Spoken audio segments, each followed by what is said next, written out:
It's X's and O's on the KFAN Minnesota Vikings Radio Network. Those of you watching at Vikings.com, thank you very much. It is Paul Allen this week, joined by General Manager Rick Spielman on a show courtesy of U.S. Bank. Good luck against New Orleans, and an early Merry Christmas to you, Mr. Spielman. How are things? Yeah, happy holidays to your family and to all of our fans out there. Yep, definitely watching this on a holiday week, hoping you beat the Saints, finish it off with a victory at Detroit. May I ask you a game-related personal question to begin? Yes. Thank you. When you watch the team play, what triggers you to write stuff down? Because like where I call the games, you're like 2 or 3 booths to the right. Sometimes I'll look over there and I'm like, Heavenly Father, please put peace in this man's soul when things aren't going well. But I also see you write a lot of stuff down. What are you writing down? It's basically just writing things that happen during the game, whether it's something a player does. Every week the coaches are responsible for turning in maybe a questionable call during the game. I'll make note of that. I usually try to write a note down on each play on some of the positives or negatives that I've seen. I know, we're looking at the game production standpoint. What a great job Brian Harper and his crew on video replays. If they're showing it at the right time, is it going to be a competitive advantage for us, although staying in the NFL rules. So there's just a lot of different things that are going on during a game, and just making sure that you take notes here or there, because you're not going to remember everything once you get back in. You're going back and you're going to review the film and do all the personnel stuff, but there's so much else going on, and just being observant each play. Yeah, and I got into this last week with the head coach, Mike Zimmer. It's like that there were 2 legitimately awful calls that went against you in the Tampa Bay game. And, I know the game's over. There's nothing you can do, but they both led to points. Then in this Bears game, Akeem Hicks punches Brian O'Neill and it's not called.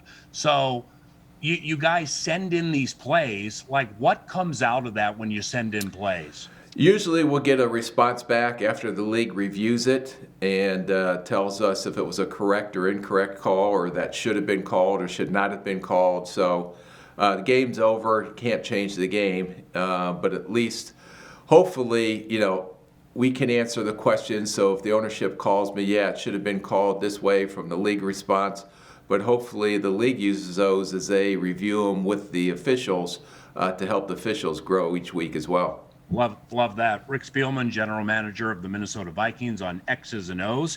So just kind of a broad question, Rick. How are you handling the 6-8 season with 2 to go? Well, it's been a little bit of a frustrating season. It's like, every game's been down to the wire this year. There's some games that, we maybe could have finished off, but it is what it is. So you assess where you're at. This week we still had over 400 yards of total offense against a very good Bears defense, but we were down 20-7 at one point. So we had some slower starts, but the resiliency of this team, the grit of this team to come back and throw 17 points up and 14 first downs in the 3 possessions of the second half to get us back in the game. And the defense probably didn't play its best game of the season. But when we didn't convert on those 3rd and 4th and 1 situations, the defense on a short field held Chicago to 2 field goals there, which was very difficult to do. So they bowed up during that situation. And then at the end of the game, to see Cam Dantzler go up and make that interception to get us back into the game again and give us a chance to win. So how the thing and the ebbs and flows that go on during the season, the one thing I think that you see, and you've seen it almost every week, is that this team really does have no quit in it, and it'll fight to the bitter end, whether we win or lose. They're going to keep swinging all the way through the game. Love that, no doubt. And it personifies the head coach's personality. Likewise for you, a couple of tough guys. I mean, after that Atlanta disaster, and you got an extra week to think about it, and you come back and break Green Bay spirit at Lambeau like that, I mean, I think that personifies that toughness personally. Now, it's too early to ask this, but I'm going to hit you anyway. Do you envision significant things needing to be done in the offseason to make the team better? We'll go through that. Every year you're going to do that process, just like every team does. Once we get through this season, we'll assess our strengths, we'll assess the weaknesses, where we need to improve from a personnel standpoint. You got to kind of take into account that you're going to have some of these guys that we're missing this year, some of our blue chip type players back on the defensive side of the ball. You weigh in what's going to be available in free agency. You weigh the strengths and weaknesses of the draft, so you can lay your off-season plan out totally on how you want to improve this football team. We still don't know yet where the cap's going to be, so there's going to be some business decisions that we're going to have to make as we move forward. But that's the evolution of a roster that we go through each and every year. Hey, Rick, how has college football during COVID times changed the way you analyze college football and get ready for a draft? It's been basically, I have not been able to get out and see a lot of these college players in person. I got to one game this year over to see Minnesota play Iowa. Other than that, it's been based off of all tape. Our college director, Jamal Stevenson, has been out and seen a couple games. If our college scouts can get out, the only thing they can go to is to games, although it's very limited. And then the condensed season that college had this year, starting late and just finishing up. There's going to be some bowl games coming up. We're still, they're scheduled to come, like the Senior Bowl and some of these other all-star games, but if they're going to go on, we got a lot of decisions to make on what and how the combine's potentially going to look this year, just with the way everything is in the world right now with the COVID and, still not out of the woods. It's great that we have a vaccine, but that's going to take time. So we still have to follow a lot of these procedures that are set right now to make it a safe working environment. And hopefully we'll be able to get the information that we need, although it may be different ways we're going to have to get this information. And all that is yet to be determined. But I know, everybody's been working extremely hard with the circumstances that we're dealing with to try to get prepared for the upcoming off season. Inside football question off the last two games. Are you guys starting to see defenses more consciously take away the deep shots with Jefferson and Thielen? Yeah, I think it started in the Tampa game, and even this last week, it was always, try to stop Dalvin Cook and try to stop our run game. And because the way Kirk Cousins been throwing the ball, especially down the field, and he's one of the most accurate deep ball throwers in the NFL right now, with the emergence of Justin Jefferson and Adam Thielen and the big plays that we're able to create off of play action in the passing game. All of a sudden you start to see how some of these defenses played us differently, where they're taking away a lot of those explosive type plays in the passing game and maybe not focusing as much on the run game. We mentioned Justin Jefferson, the rookie from LSU. Christmas in a couple of days. You got your Christmas gift 8 months ago. I mean, with all due respect, teams taking other receivers before him. I mean, he's unbelievable at all the spots too, right? I think the one thing that makes him unique is just because of the circumstances that he had to come in, just like all the rookies had to come into this year, where you don't have any OTAs, you do not have an off-season program, you have a condensed training camp with no preseason games, and then you just throw these guys out there once the regular season starts. And he's just been phenomenal on his professional approach for a young rookie, on how he's handled everything, and even now, being selected to his first Pro Bowl, how mature he is handling that. Wants to go out and still prove more, and that's usually a sign that he's going to have a pretty good career going forward. Knock on wood that he stays healthy. Christmas in a couple of days. Working in the National Football League and for the Wilfs, that's a gift in its own right, isn't it? Yeah, we've got probably the best owners in the NFL, in my opinion. Not only the support they give us to do our jobs to the best of our ability, to the facilities that they've provided us down at US Bank Stadium and here at the TCO Performance Center, but their passion and how truly they really care not about our fans. They really care about this football team. And just like all of us here, we're trying to do everything we can to eventually get that championship here. Rick, back to the Jefferson Thielen conversation. So off Tampa and Chicago, how's that factoring into Dalvin Cook's game?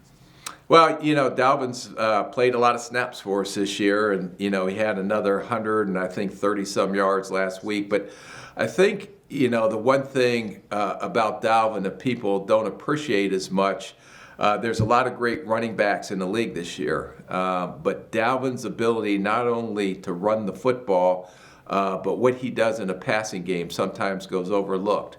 And some of the big plays he makes in a screen game, or his ability to catch the ball out of the backfield. And the thing that people don't notice is because the ball may be going downfield to one of our receivers, is how effective he is at locating and picking up blitzes. And that's critical, especially with how the teams have been attacking our offense right now, is his ability to really throw his body in there and pick up a blitzing linebacker, pick up a safety coming off the edge. And some of the things that he does that they're not going to show on all the highlights are pretty incredible to watch when you review the tape on Monday mornings. Rick, knowing you for a decade and a half, I know you're not big on best or worst. You're not really an absolute guy. So with Harrison Smith, I'm not going to say best season of his career, because that's beauty is in the eye of the beholder. I mean, seriously, how much respect do you have for Harrison Smith, the way he's played this year with all those kids back there? Seriously. Yeah, no, he's done a phenomenal job, and Anthony Harris has too, trying to direct traffic back there with all the rookies that we have playing on defense, and especially in the defensive backfield. And, one play that really stuck out to me in this last week's game, we had our defense was misaligned, and there was a receiver out wide in the play where they ran a boot out to their right. Harrison Smith, just because he's so intelligent, seeing the deficiency that we had due to us not lining up the correct way, came up and made a heck of a play to bat that pass down on a boot pass. So that just tells you, again, not how valuable he is on the back end because of his experience and what he sees and how he can make those quick in-game adjustments. Now, with your quarterback Kirk Cousins off his best season as a pro in 2019, what have you seen this year, and maybe specifically after the bye? What do you like? I think he's played his best football since the bye. I think, in the beginning of the season, some of those turnovers, we haven't created a lot of turnovers on a defense, and we were giving up way too many turnovers on the offensive side of the ball. But I think what you've seen, and especially the last 3 or 4 weeks, is that his ability to make some plays on his feet. And when there's something not there, what we call a potential coverage sack, you see him step up in the pocket. There was a play early in the game where he stepped up in the pocket, was going to throw the ball, recocked it, and then hit Irv Smith on a 21-yard gain. Irv did a great job adjusting his route, and that was a critical third down conversion right there. But also, if things are not there, him being able to scramble and pick up some first downs and keep the chains moving if nothing's there in the passing game. So I think that's one thing that he's really improved on this year is making some plays with his legs. Rick, what about the makeup of your offensive line? I mean, clearly good enough left to right, Reef to O'Neal, for Cook to do what he's doing, Jefferson, Thielen, Conklin got a TD last week, and so on.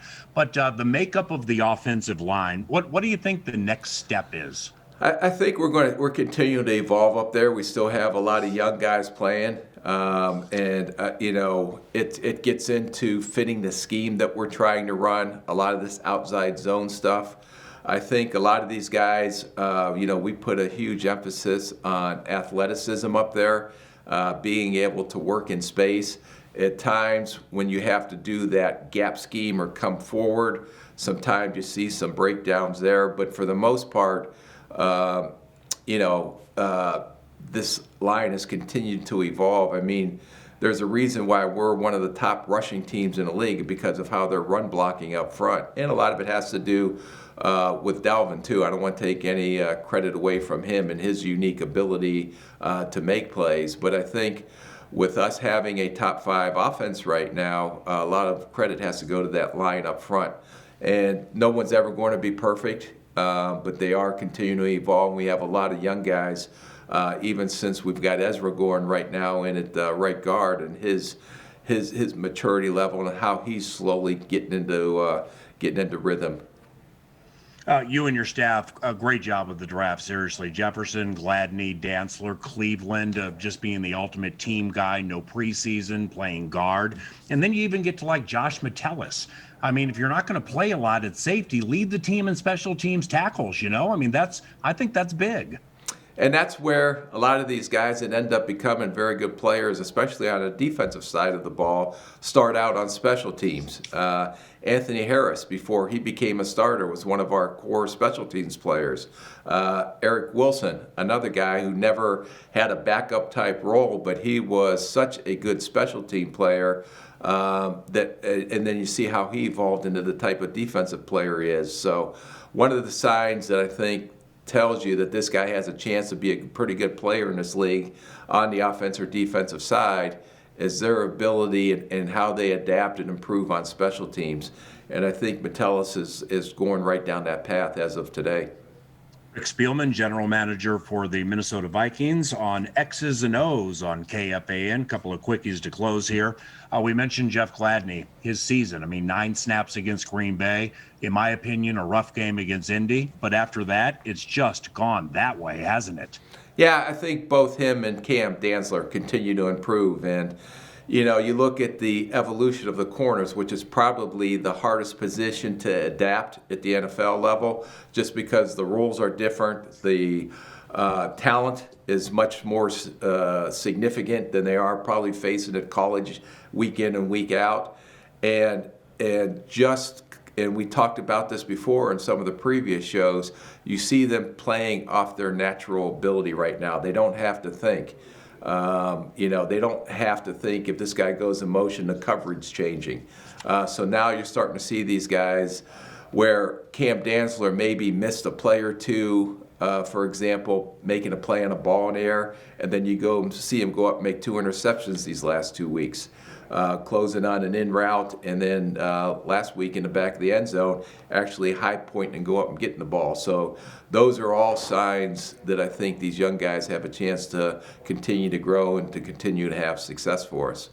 So is Dantzler becoming one of those corners, you know, like Rhodes was when he was at his best here, like 16? One of those corners who can like track a receiver? Is he becoming that? I don't know. It's too early to tell yet. You know, I just think that, you know, the things that like when Xavier, and he didn't start, and he had some growing pains his rookie year too. But these guys that I know fit the traits that the coaches are looking for, that are smart, that have true passion for the game, and have the physical ability to play in a scheme that Coach Zim wants to run. I think both these guys have a chance to be pretty good cornerstones for us at that position. Last one. Christmas Day football. You guys are super banged up, specifically defensively. What are you looking to accomplish in this game? Like, what are some big points for you in this game? 1, go beat the New Orleans Saints on Christmas Day. Yeah, that would be a gift. Thank you very much for everything, not only now, but during the course of the year. Merry Christmas to you, ma'am, and best of luck against the Saints, okay? Thank you.